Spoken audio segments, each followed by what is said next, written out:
question that we ask all the leaders is, and I know there's lots that one can say, but if you had to boil it down to an essence, what have you learned about how to be a successful leader?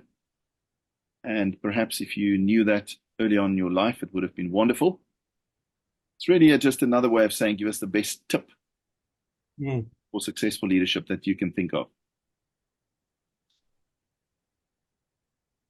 I think two things come to mind. If I think of the difference between a manager and a leader, a manager is someone that maintains the status quo efficiently.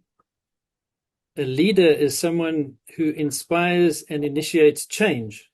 So a leader is a change agent.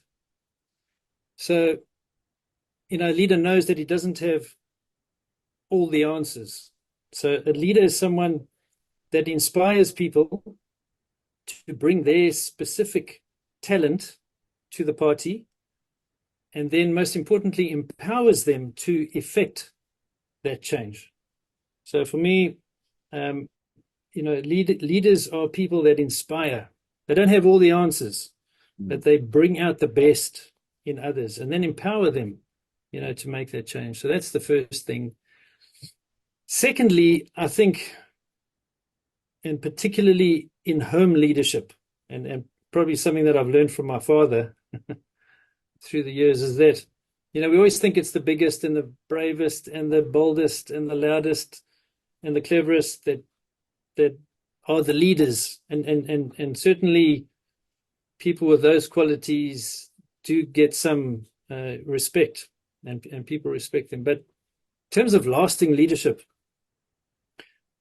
people respond the most to leaders who genuinely build relationships with them. So people that genuinely care, people that, in the home environment, people that love others. Children, they say that the definition of rebellion is trying to discipline without relationship. So children that genuinely feel loved and cared for will be very forgiving of parents who make mistakes. Parenting, you're always going to make mistakes in trying to discipline, in trying to raise children. Children who feel genuinely loved, that the decision that you're taking is in the child's best interest as opposed to, your best interest as a parent. Those children respond and feel nurtured.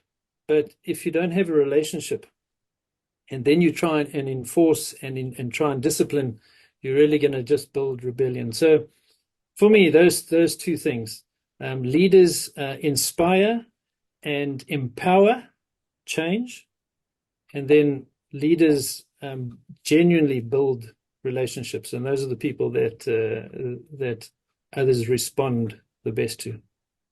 Thank you, Brandy. And no doubt, not just in the family environment, which is the most important one, but out there in the harsh work environment. And I happen to know your dad. He's just like that. He's just a warm relationship, genuinely cares for people, loves them, and they respond accordingly. Thank you for that. Really appreciate it.